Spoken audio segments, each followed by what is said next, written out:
word stress in Indonesian. Indonesian words have equal stress on each syllable, which is completely different from English. So the majority of my students are English native speakers, and they always apply word stresses in English to some Indonesian words. Here I've got some examples. The first one is the capital city of Indonesia, which in Indonesian we call it Jakarta. Jakarta. So you see here the stresses are equal, and my students always say Jakarta, like using English stresses. And the second one, I have the word universitas. Universitas. And then because it sounds like the English word, which is university, so they say universitas. So here I would like to point out that in Indonesian, stresses are equal, and sometimes we can either stress the first syllable or even stress the second syllable, and sometimes we don't even do that. Okay, so for example, if you want to stress a word, you can do that. So you want to emphasize the word saya. That sounds like a question. So you emphasize, is it me? Saya. But then if you emphasize the other syllable, saya,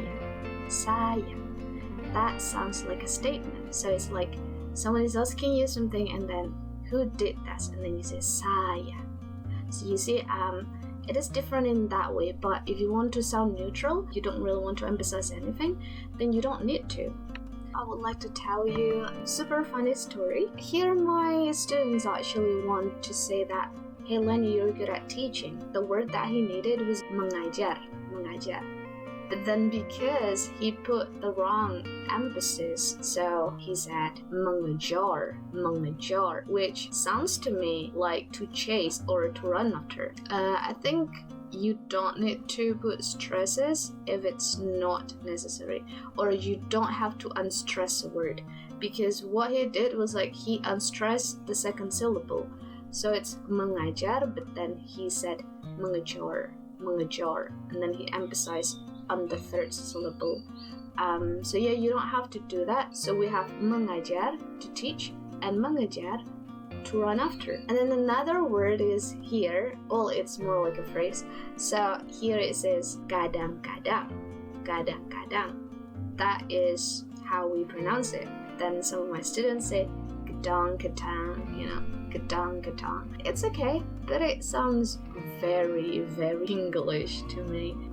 I think it's a lot better to neutralize everything. I mean, you don't have to emphasize something, or you don't have to unstress like the syllables in Indonesian.